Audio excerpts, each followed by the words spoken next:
Representative Kelly Morrison, thank you for being on Quick Chats with Cam. Thanks for having me. I'm so excited, and I want to start off, I just can't comprehend this personally. How did you go from being an OBGYN to a congresswoman?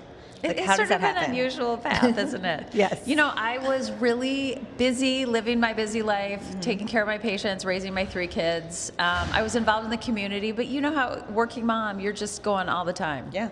Barely had my head above water. The 2016 presidential campaign and election literally just picked me up and shoved me into a different space.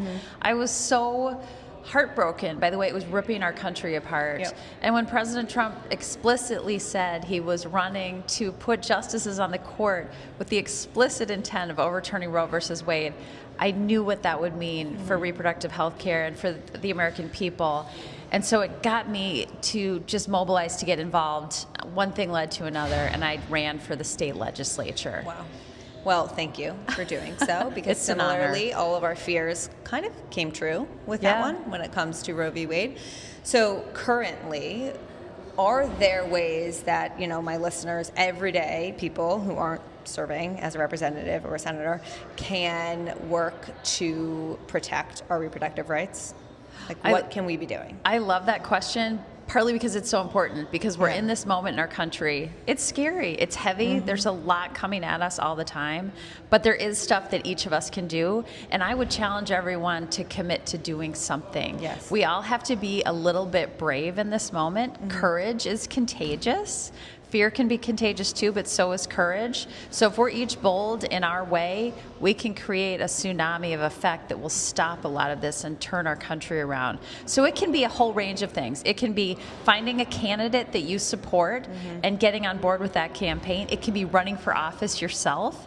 It can be supporting organizations that support Yeah. the values that you hold dear and believe in. So there are a lot of different ways, but I do challenge people to get engaged. If you don't care about politics cares about you, and it will find you and it will impact your life. So get engaged. Also, that's such a privilege in today's world to say, I don't really care about politics. Yeah. Okay, well, Politics it's cares about really you. impacting really all of us. That's right. Is there a real fear of losing access to fertility treatments like IVF right now?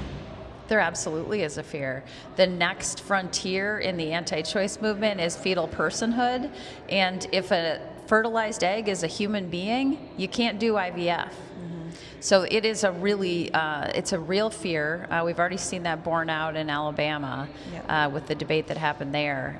So I would urge people to take this really seriously. Again, don't be afraid, but lean into it and get involved and get engaged, because so many people have infertility in our country, so many people who want to start a family and struggle. As an OBGYN, I've seen patients over the years go through the heartbreak of infertility, and it breaks my heart to imagine that there are some people who would want to prevent someone from making their own decisions about their own body and about their own family. Yeah. So I think it's really important that we actually expand access to fertility treatment. I think we need to expand access to IVF.